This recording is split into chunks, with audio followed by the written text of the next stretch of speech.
Episode 2 of All of Us Are Dead picks up right where we left off. The infection is spreading and the teachers gather for an emergency meeting. While they squabble, Sunhwa has had enough and decides to make an announcement to tell the other kids what's going on. The thing is, she walks right into the midst of this infection, as the place is absolute carnage. In the canteen, a fire breaks out in the kitchen while Anjo is saved by Chongsan. Another guy who survives is Guinam, because of course he does. He holds his own against the infected, although it's clear he's just as frightened as the others. He scrambles into the kitchen and hides under a table with several other kids. Chongsan and Anjo try to leave together, dodging and weaving through the hallways, using whatever they can to fend off the assault. Eventually, they make it back inside their classroom, where Chongsan likens what's happening to Train to Busan. Several other survivors make it back too, including Soo-hyuk and Isaac. Although they're safe for now, it's very clear that they won't be for long. One person who does know what's going on is Byung-chan. Down at the station, he's interrogated over what he knows. Jae-ik, the detective, suspects he also killed Jin-soo too. The thing is, Byung-chan is behind everything. He experimented on numerous different patients, trying to turn the balance of power from the cats to the mice. In other words, he extracted testosterone and used that as a way of creating a rage virus. And although he was still working on perfecting the serum, Hyunju getting bitten has essentially acted as the catalyst for everything that's happened. It doesn't take long before the emergency services are overwhelmed with calls about the zombie outbreak.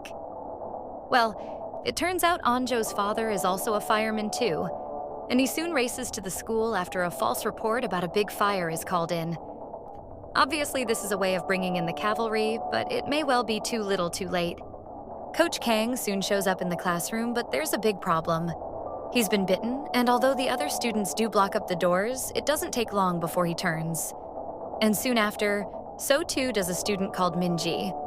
The heartbreaking way she tells the others she doesn't want to die is a sobering reminder of how futile this infection is to try and fight off. But fight these kids do, and led by Dae-soo, he uses a door as a barricade to force a way through the hallways. It works a treat too, and allows the survivors to ascend up the floors. Surrounded on both sides, the kids manage to just about make to another classroom. Unfortunately, Anjo's phone is lost in the skirmish. That teacher, Sunhwa, is actually still alive too. She manages to make it into the broadcasting room. She composes herself and immediately gets on the tannoy to make an announcement. Sunhwa urges the students to leave and get out. The trouble is, the noise actually attracts all the zombies out on the grounds to head inside. She tries to stay positive, telling them all to find a safe space. The thing is, this infection isn't just at the high school now. With Hyunju infecting those at the hospital, the fire and police department are essentially divided between different places to try and find a solution. One of those includes Anjo's father, who is called out to an office building.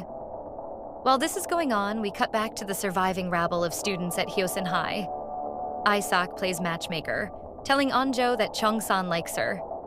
The trouble is, her hand is ice cold and she immediately starts bleeding from the nose. She's infected.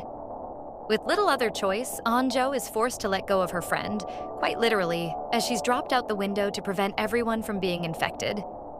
Needing a way out, the kids use the hosepipe outside to create a way down. Nayeon starts to grow impatient, as Gyeong-soo is first down the rope. Funnily enough, this leads down to the broadcasting station where Sunhwa happens to be waiting for them. One at a time, each of the students head into the floor below. For Anjo, though, she's overcome with grief for her friend. Chongsan encourages her to get it together. While they leave, Soo-hyuk finds himself alone after the incident in the hallway earlier in the episode. While he scrambled to safety, Anjo is saved. But Chongsan appears to be lost, as he's thrown out the window by the oncoming infected horde. If you're watching this channel for the first time, hit the subscribe button and watch other episodes. Until then, it's me, Mitsubishi, signing off.